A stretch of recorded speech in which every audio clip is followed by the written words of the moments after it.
Today on the CTV News at 5, part of the Lethbridge Hospital is under quarantine because of an outbreak of C. difficile.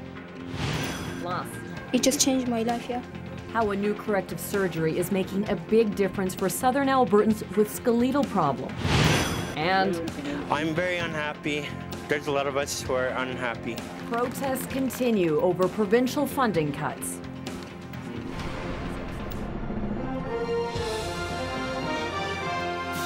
CTV News with Jackie Scantlebury.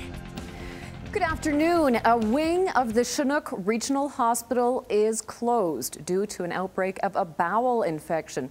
So far, there are 8 confirmed cases of C. difficile and 7 other patients showing symptoms. Hospital staff began taking precautions after discovering that some of the patients likely got the infection while they were staying in hospital. Terry Vogt reports.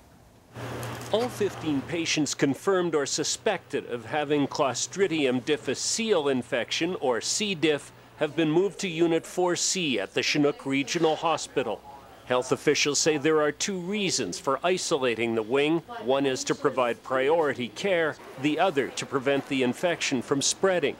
We have cohorted the patients onto one unit, and we are dedicating nursing staff, and we are really being adherent to strict hand washing techniques and really good housekeeping techniques. C. diff is an infection normally found in the bowel. It occurs when bacteria grow to significant numbers and produce toxins that cause inflammation and diarrhea.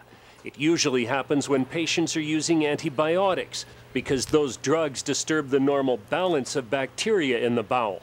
They're often on antibiotics for an infection that they have, why they're in hospital in the first place, and having this infection then obviously complicates things. All I can say that there's individuals with mild symptoms all the way to some more serious symptoms. Alberta Health Services says it's limiting access to the unit to only essential medical and support staff. They maintain the risk to the general public is low. Health officials won't comment on the ages or conditions of the patients being treated for the infection, but say there have been no deaths related to this outbreak so far. Terry Vogt, CTV News, Lethbridge. The hospital is taking extra precautions on Unit 4C. Visitors are limited to immediate family or caregivers, and all visitors are being advised to wash their hands before and after leaving the unit.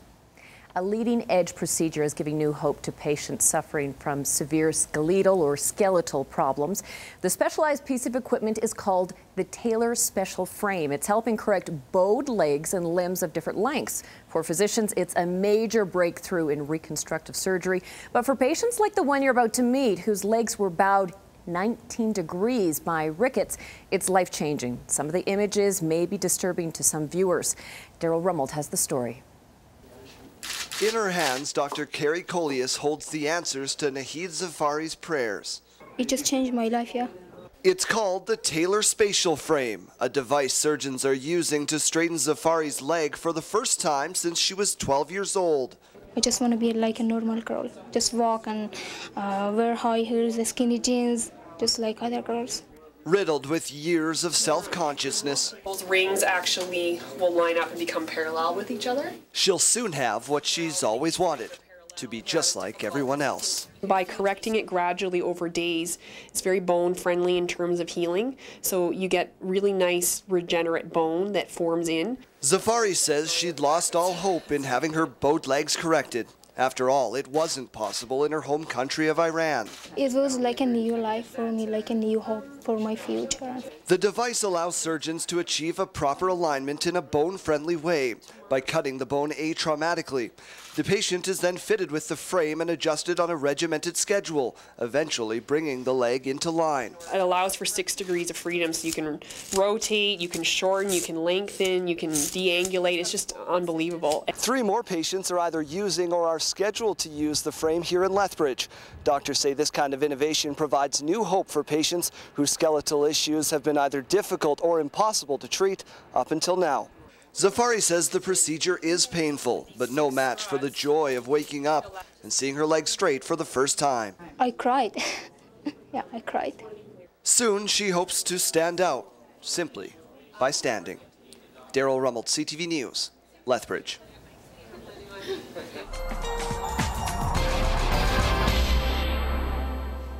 story, Rossiter. We have some great outdoor weather coming up. Almost 20 degrees, is that right? I know, isn't it nice after, last week we had snow last weekend and the weekend before, so it's really nice to see these nice temperatures. The Enerflex MS Walk is coming up this Saturday, and we've had all kinds of variety of weather on that day, but this weekend it's going to be sunny and warm. I'll give you all the details in a couple of minutes. Thanks, Dory. Budget cuts continue to affect the most vulnerable in our province. At least a couple of hundred people with developmental delays, along with their workers and family members, rallied at the Civic Park this afternoon in Lethbridge in protest of the millions of dollars that will be axed from their community access programs. Jeanette Roche was there and has this report. The signs say it all. Feelings of anger and disappointment at the province for the projected $42 million budget cuts.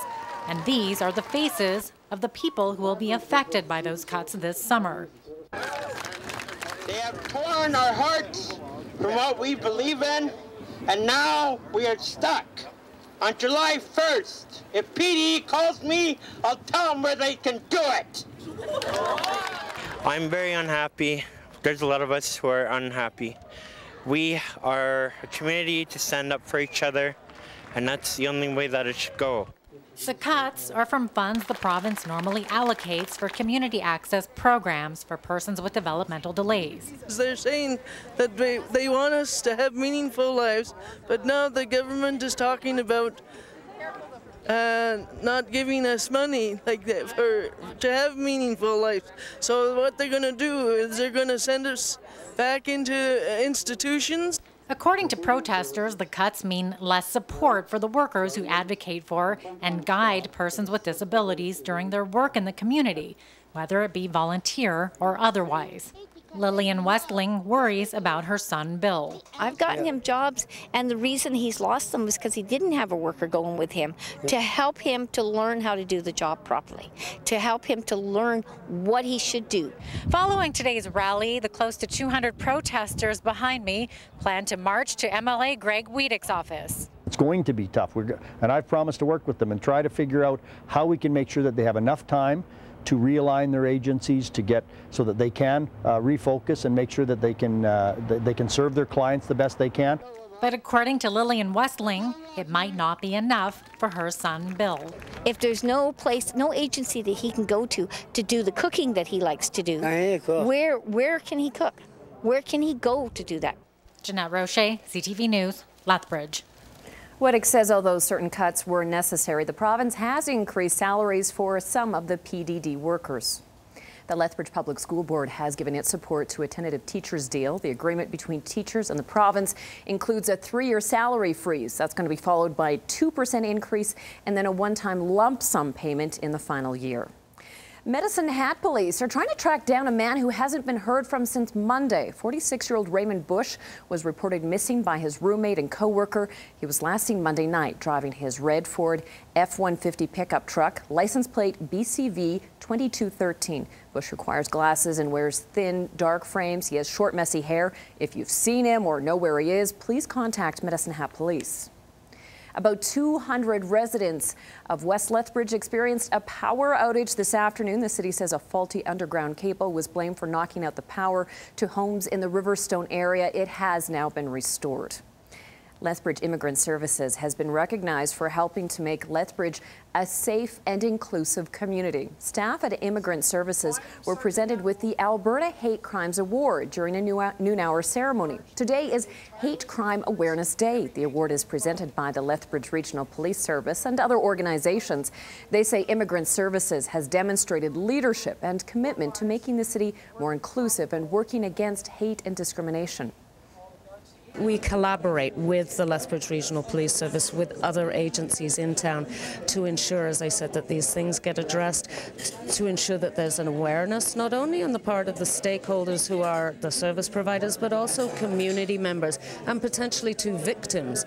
It's important that they know what their rights are and where they could go to report something that they feel was a hate crime. There have been 25 reported incidents of hate crimes in Lethbridge since police started keeping track back in 2008. But it is estimated that only 1 in 10 hate crimes are actually ever reported to police. LCI's dance program is earning rave reviews after their first night of their spring performance. Hope is an original production set to an original score by Vancouver band Jason and the Diatronics. The show takes the audience on an adventure into the imagination where anything is possible. Students worked closely with Calgary-based choreographers on the show and say they are ready to bring energy to the stage for night 2.